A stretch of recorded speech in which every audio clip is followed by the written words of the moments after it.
Finance account assistant के aspirants जो हैं, आज उनका जो प्रोटेस्ट जो पिछले 20 दिन से जारी है, वो अभी भी जो फाइनल सिलेक्शन लिस्ट है उसकी मांग को लेकर जम्मू प्रेस क्लब के बाहर डटे हुए हैं। इस बीच कई सारे दिन बीत गए हैं, कई सारे सियासी लीडरों ने इनसे आके मुलाकात की और अभी थोड़ी ही देर पहले जो पूर्व उप मुख्यमंत्री थे कविंद्र गुप्ता, वो भी यहाँ से गुजरते हुए इनको आश्वासन देके गए हैं। इससे पहले देवेंद्र सिंह राणा भी आए, वो भी आश्वासन देके गए और जो कुछ ये चाहते हैं, जो उनकी डिमांड है वो पूरी नहीं हो पा रही है। ये सिर्फ यही चाहते हैं कि फाइनल सिलेक्शन लिस्ट जो है वो रिलीज की जाए और गवर्नमेंट जो स्क्रैप करने की तरफ जो बढ़ रही है इस एग्जाम को, वो ना करे। एश्योरेंस दे दे, रिटर्न एश्योरेंस दे, ताकि बच्चों को यकीन हो जाए कि जो उन्होंने इम्तिहान दिया था कड़ी मेहनत करके, वो बेकार ना जाए, उनका वक्त जाया ना जाए। और हर इलाके से यहाँ पर लोग आते हैं, पूरे जम्मू प्रोविंस की बात करें, कश्मीर में अलग से बैठे हुए हैं। लेकिन गर्मी हो, बारिश हो, जिस तरह से मानसून का सीजन भी चल रहा है और बहुत बरसात के बीच में ये लोग यहाँ पर लगातार डटे रहे, और बीच में अब जिस तरह से तेज धूप भी हो जाती है, तो इस तरह से छाते लेकर ये तमाम जो युवा एस्पिरेंट्स हैं ये इंतजार कर रहे हैं कि गवर्नमेंट जो है जो फाइनल सिलेक्शन लिस्ट है वो रिलीज करे। पहले दिन से आज 20वां दिन, इतना लंबा ये चल जाएगा, खिंच जाएगा, सोचा था कभी? देखिए, हमने तो कभी सोचा नहीं था कि हमें 20 दिन तक यहाँ बैठना पड़ेगा। हमने सोचा था ये हमारी एडमिनिस्ट्रेशन है, हमारी बात सुनेगी, हम यहाँ पे बैठे हैं, हमारे से कोई एडमिनिस्ट्रेशन का बात करने के लिए आएगा। हमने तो सोचा था कि जो कब से ये रिपोर्ट, ये इन्होंने कहा था कि हमने इस पे इंक्वायरी कमेटी बिठाई है। पहले तो जब हम 5 दिन से प्रोटेस्ट कर रहे थे, हमें मीडिया के थ्रू पता चला था कि ये इस पे कोई इंक्वायरी बैठी हुई है। उससे पहले हमें कोई पता नहीं था कोई इंक्वायरी बैठी है। 5 दिन के बाद इन्होंने हमें बताया कोई इंक्वायरी बैठी हुई है। तब से लेके अब तक ना ही कोई बात बाहर आती है, ना ही किसी को कुछ पता चलता है, ना ही कुछ होता है। हम यहीं पे बैठे रहते, कोई भी एडमिनिस्ट्रेशन का हमें कोई अकाउंटेबल कोई जवाब नहीं देता हमें किस चीज के लिए, किसी भी चीज के लिए। हम तो यही कहते हैं कि अगर इसमें कुछ होता तो ऑब्वियसली बात है, सब कुछ बाहर आ जाता। आप मीडिया पर्सन हो, हर एक चीज आजकल मीडिया में आ जाती है। जैसे कि JKPSI में हुआ था, सब कुछ पता चल गया था, ये लाइब्रेरी इन्वॉल्व थी, ये यहाँ पे पेपर लीक होता, और यहाँ पे कोई इन्फॉर्मेशन नहीं है किसी के पास, क्योंकि इस लिस्ट में कुछ है ही नहीं। अगर होता तो आप सब मीडिया पर्सन के पास सब कुछ इन्फॉर्मेशन होती कि इसमें ये लीकेज हुआ है, इसमें ये डिस्क्रिपेंसीज हुई है, इसमें कुछ हुआ है। इसमें हमारी लिस्ट में कुछ भी नहीं है। इसलिए हम LG सर से रिक्वेस्ट करते हैं कि जल्द से जल्द हमारी जो लिस्ट जो है वो जल्द से जल्द रिलीज करें। कश्मीर में पैरेलली आपके लोग बैठे हुए हैं, वहाँ पर भी वो आपके पूरे साथ दे रहे हैं, वहाँ पे भी यही मांग करें फाइनल सिलेक्शन लिस्ट। सरकार इतनी देर लगा रही है, लगता है बाद में कहीं ना कहीं एकदम से कोई ऐसा निर्णय ना ले ले जिससे आपकी पूरी मेहनत जो है वो बेकार चली जाए। सर, हम ऐसा होने नहीं देंगे, बिकॉज हमें पता है हमने 2 साल हार्डवर्क किया है, 2 साल के बाद एग्जाम कंडक्ट हुआ है, उसके बाद हमने मेरिट में आए हैं, तो हम ऐसा होने नहीं देंगे। हम यही चाहते हैं कि अगर ये इरेगुलरिटीज प्रो बिठाए, इरेगुलरिटीज चेक करे। इरेगुलरिटीज हमारे एंड से नहीं है, हमारा काम नहीं है वो ये चीजें कर रहा है। ये काम अगर इरेगुलरिटीज हैं तो उनके ऑफिशियल्स के अंदर है, उनको पहले बाहर निकालो। हमारी जो हमने हार्डवर्क किया, हमारे साथ इनजस्टिस मत करो, हमारी सिलेक्शन लिस्ट हमें दो। कई राज्यों में देखा गया जब इस तरह के बड़े फ्रॉड्स पकड़े जाते हैं तो सबसे पहले उन लोगों को धर दबोचा जाता है और कई बड़े मामले जो कहते हैं स्ट्रिक्ट एक्ट जो है, धाराएं हैं, उन पे लगाई जाती हैं। लेकिन अभी तक यहाँ पर कोई पकड़ा ही नहीं गया। अगर JKPSI की बात करें या फिर और अगर कोई इन्वेस्टिगेशन है उसके लेकर अभी तो कोई एक भी व्यक्ति की जिसको अभी तक अरेस्ट नहीं हुआ है। बिल्कुल सर, देखो ना आप, JKPSI का होता है, उसमें प्रोब होता है, लेकिन अभी तक एक FIR नहीं लॉन्च हुई है। तो ये किनको बचाना चाहते हैं? ये हमारे मतलब एक बलि का बकरा बना के उनको बचाना चाहते हैं। सर, हम यही LG एडमिनिस्ट्रेशन से एक डिमांड करते हैं कि प्लीज सर, आपसे हाथ जोड़ के रिक्वेस्ट है कि सर जो हार्ड वर्किंग कैंडिडेट्स हैं ना सर, उनके साथ ये बेइंसाफी मत कीजिए। अगर आपको इरेगुलरिटीज हैं, वो आपके ऑफिशियल्स हैं जिन्होंने इरेगुलरिटीज की हैं, उनको पहले घर दबोचे, फिर हमारे साथ करें। लेकिन हमारी लिस्ट को गलत नहीं होना चाहिए हमारी लिस्ट के साथ। इसमें आपके लोगों की स्ट्रेंथ कम भी हुई, लेकिन अब एक बार फिर हम देख रहे हैं ज्यादा नंबर होना शुरू हो गया हुआ है।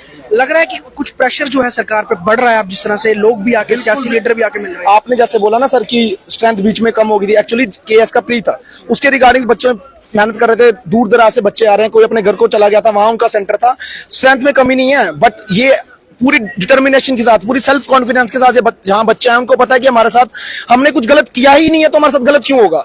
यही डिमांड है कि हमारी सिलेक्शन लिस्ट जारी करें। और हमने ये भी बोला है कि आने वाले दिनों में अगर हमारे साथ कुछ ऐसा होता है, अब तो मतलब हम यही LG एडमिनिस्ट्रेशन से दरख्वास्त करते हैं हमारे साथ गलत ना करें। अगर ये कुछ ऐसा निर्णय लेने के लिए तैयार है तो हम भी जंतर मंतर जाने के लिए तैयार हैं। और वहां पार्लियामेंट में ये बिल्कुल सर, हम वहां पार्लियामेंट में बताने वाले हैं किसी MP के थ्रू कि ये देखो JNK यूथ के साथ क्या हो रहा है। कुछ ऑफिशियल्स को बचाने के लिए JNK यूथ को बलि का बकरा बनाया जा रहा है। अभी तो मानसून सत्र भी चल रहा है और जम्मू के कई एमपी जो हैं वो राज्यसभा लोकसभा में है, किसी ने आपका अभी तक इशू नहीं उठाया। मतलब उनको लाइट, ये इशू के लाइट लग रहा है या लग रहा है कि उनके मतलब कोई लोग बड़े जो चाहे वो ब्यूरोक्रेट हैं या फिर पावरफुल लोग जो इसमें इन्वॉल्व है, अगर वो मुद्दा संसद में उठाते हैं तो कहीं ना कहीं जो गाज है कहीं अपने ही लोगों पर ना गिर जाए। जी सर, देखिए सर, एक एस्पायरेंट जो होता है उसका क्या काम है? उसका काम है कि अगर एडवर्टीज होती है कोई नोटिफिकेशन तो उसके लिए वो भरे और उसके बाद एग्जाम दे। ठीक है, इतनी तैयारी करने के बाद अगर 2-2 साल तैयारी करने के बाद अगर हमें यहाँ पर धूप में बैठना पड़ रहा है तो आप सोच सकते हैं कि इससे बदकिस्मती और हमारी क्या हो सकती है। लेकिन उन एमपी से जो वहाँ पे चुने हुए नुमाइंदे हमने भेजे हैं, आप सभी लोगों ने भेजे हैं, वो इस मुद्दे को नहीं उठा रहे और 20वां दिन एंटर करके आपके प्रोटेस्ट। बिल्कुल, ये उनकी जिम्मेवारी बनती है कि हम लोगों के बारे में सोचें और हमारी आवाज जो है वहां तक पहुंचाएं। ठीक है, और अगर हमारी आवाज वहां तक नहीं भी पहुंचती है तो हम लोग दिल्ली भी जाने के लिए तैयार हैं, ये हमने पहले भी कहा हुआ है। हालांकि इन्होंने कॉल दी थी दिल्ली चलो की 1 तारीख को और उस बीच इनके जाने की पूरी मंशा भी है। क्या प्लानिंग है आपकी दिल्ली जाने की? सर दिल्ली जाने की तो प्लानिंग अभी हमें यही चाहते हैं कि एलजी एडमिनिस्ट्रेशन एक एग्जांपल सेटअप करे कि हाँ भाई जो हार्ड वर्किंग कैंडिडेट्स हैं उनके साथ गलत नहीं होगा। अगर इन केस कुछ भी है तो उन ऑफिशियल के खिलाफ एक्शन लिया जाएगा यहाँ पर जो गलत कर रहे हैं। हार्ड वर्किंग कैंडिडेट्स प्लीज मैं रिक्वेस्ट करता हूँ कि वो सफर ना करें। अगर वो सफर करते हैं तो हम एडमिनिस्ट्रेशन दिल्ली चलो का जो हमने नारा दिया है कि हम दिल्ली भी जाएंगे और जंतर मंतर में अपनी बात भी उठाएंगे कि हमारे जे के यूथ के साथ ये यहाँ की यूटी एडमिनिस्ट्रेशन क्या खिलवाड़ कर रही है। मैं आपसे पूछना चाहूंगा, ये एग्जाम जेकेएसएसबी की तरफ से कंडक्ट कराया था, जेकेएसएसबी अभी तक मौन है, उन्होंने कुछ नहीं बोला है। ऊपर से नई एक और पोस्टों का जो है वो ऐलान कर दिया है जो युवाओं को कह सकते हैं कि भ्रमित करने के लिए कि हमने और पोस्ट एडवर्टाइज कर दी हैं, आइए आप उसमें भर्ती प्रक्रिया में हिस्सा लीजिए। लेकिन जो पहले एग्जाम कराए हैं उसमें उन्होंने निष्पक्ष होकर कुछ अभी तक रिजल्ट ही नहीं आया या फिर बच्चों को आगे उनका प्रोसेस बढ़ा ही नहीं है। तो जेकेएसएसबी को लेकर, उनके रोल को लेकर क्या कहेंगे आप? जेकेएसएसबी को तो पहला मैसेज ये है कि आपको जब तक आप स्टूडेंट्स को कॉन्फिडेंस में नहीं लेंगे तब तक आपकी जो वो क्रेडिबिलिटी थी वो खो चुके हैं आप। वो कैसे खो चुके हैं? अभी तो उन्होंने मौन व्रत रख लिया हुआ है, मगर जब वक्त था हमारा एग्जाम लेते हैं जेकेएसएसबी चेयरमैन सर आके 2 बार मीडिया में क्लैरिफिकेशन देते हैं और 8 से 10 इनके ट्वीट आते हैं हमें कि जितना ट्रांसपेरेंट मैनर में हमने फाइनेंस का पेपर करवाया तो इतना हुआ ही कोई नहीं है। इवन के एक सेंटर का नाम वो लेते हैं कि एक सेंटर में एक बच्चा चीटिंग करने की उसके पास से सेल मिलता है हमें, तो हम उस सेंटर को विद इन सम टाइम में हम उसे इन्फॉर्म कर देते हैं सेंटर को। ये ट्रांसपेरेंसी, ये सारी बातें, ये बातें थी कि जो जुमलेबाजी थी। फिर ये मीन्स के आपके पास अगर इतनी इंफॉर्मेशन थी, समझ नहीं आती ऑफिशियली कैसे कह सकते हैं आप ये सारी बातें। फिर समझ नहीं आती कि ये रिस्पॉन्सिबल क्यों नहीं होते, फिर समझ नहीं आती फिर इन पे कार्रवाई क्यों नहीं होती इन बातों को लेके कि जब ये सारी बातें ऑफिशियली कर देते हैं कि हमने ट्रांसपेरेंट मैनर में करवा दिया, सवाल ही नहीं पैदा होता था इसे रिक्रूटमेंट में इंक्वायरी में बैठने का। कि जब आप ऑफिशियली सारी चीजें कह रहे हैं, रिक्रूटमेंट से पहले ही जो चीजें ऑफिशियली आई हैं, जिन डीसीज ने ट्वीट किया हुआ है कि हमने ये रिक्रूटमेंट मेरी डिस्ट्रिक्ट में बिल्कुल ट्रांसपेरेंट मैनर में हुई, उनको कटघरे में खड़ा करो। फिर पहले सब आप आके उस चेयरमैन सर को फिर आप कटघरे में खड़ा कर लो लाके सबसे पहले कि ऑफिशियली आप लोग कहते हो, क्यों कहते हो? फिर अगर आपको एजेंसी से इंफॉर्मेशन नहीं होती, मीन्स कि किस हालत में कहते हो आप? फिर आपको कोई नॉलेज नहीं होती, कोई जानकारी नहीं होती उस बात की। अगर इनको इतनी संवेदना होती तो यहाँ पर जेकेएसएसबी के चेयरमैन को भी आना चाहिए था आपसे मिलने यहाँ पर, क्योंकि अगर आप लोग वहां पे गए, उन्होंने बात नहीं की, अब इतना लंबा वक्त हो गया, तो उनकी वो तो दायित्व बनता है ना कि आप लोगों से आके मिलें या फिर बात करें या फिर पूछें कि चलिए मैं कुछ कर सकता हूँ अपनी तरफ से, मैं करना आगे करूंगा। लेकिन उनकी तरफ से भी कोई अभी तक आपको अश्योरेंस नहीं दिया गया। सर मिलना तो दूर की बात है कि जब हमारे बच्चे उनके पास जाते हैं, तो उनसे भी अच्छे वे से व्यवहार नहीं किया जाता, क्योंकि अपने ऊपर बात नहीं लेना, सारा अब कह देना कि हमारे हाथ में कुछ नहीं है, इंक्वायरी चल रही है, सब वहीं पे होगा। तो ये एक मीन्स के अगर आप देखो तो बच्चों का आज आके बच्चे को क्या ख्याल आता है कि बच्चे का क्या कसूर था, आज आके बच्चे को ये ख्याल आता है कि बच्चे का क्या कसूर था।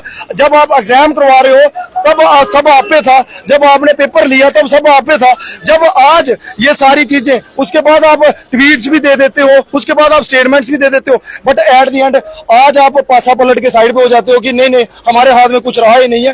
तो उस बॉडी पे क्या विश्वास करेगा स्टूडेंट्स? कल क्या आप जितनी मर्जी न्यू नोटिफिकेशन, न्यू एडवर्टीजमेंट निकालो, बच्चों को जब तक आप कॉन्फिडेंस में नहीं लोगे तब तक बच्चों के अंदर डर का माहौल पैदा रहेगा। सर ये साफ तौर पे बहुत बड़ी बात की इन्होंने कि जैसे जेकेएसएसबी के दायित्व पे भी इसमें बहुत बड़ा रोल उठता है कि आप पोस्ट नहीं एडवर्टाइज कर रहे हैं, लेकिन आपने जो पहले एग्जाम्स करवाए हैं, एक तो स्क्रैप हो गया और दूसरे बच्चे जो जिन्होंने मेहनत करके पेपर दिया है उनकी भी फाइनल सिलेक्शन लिस्ट जो है निकाली नहीं जा रही है और उन पर तलवार लटक रही है कि कब आप एग्जाम कहीं स्क्रैप ना कर दे सरकार। तो आप और नोटिफिकेशन निकाल के एडवर्टाइज जॉब्स कर रहे हैं, लेकिन जो पहले से और लगातार 20वें दिन हो गए इनको यहाँ पे बैठे हुए, एक बार भी यहाँ पर कोशिश नहीं की JKSSB के चेयरपर्सन ने या फिर जम्मू कश्मीर गवर्नमेंट के किसी बड़े ऑफिशियल ने कि वो यहाँ पर आए, इनसे बात करें, इन्हें रिटर्न एश्योरेंस दे दे ताकि ये बच्चे यहाँ से उठ के चले जाएं और आगे जो है इम्तिहानों की तैयारी करें या फिर फाइनल सिलेक्शन लिस्ट की जो है वो उनको जो पता चल जाए कि वो आने वाली है।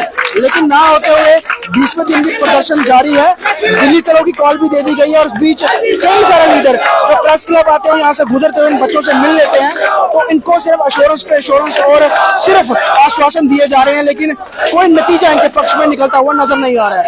जर्नलिस्ट शर्मा के साथ ख्वाहिश Patel, JK news wire, Jammu.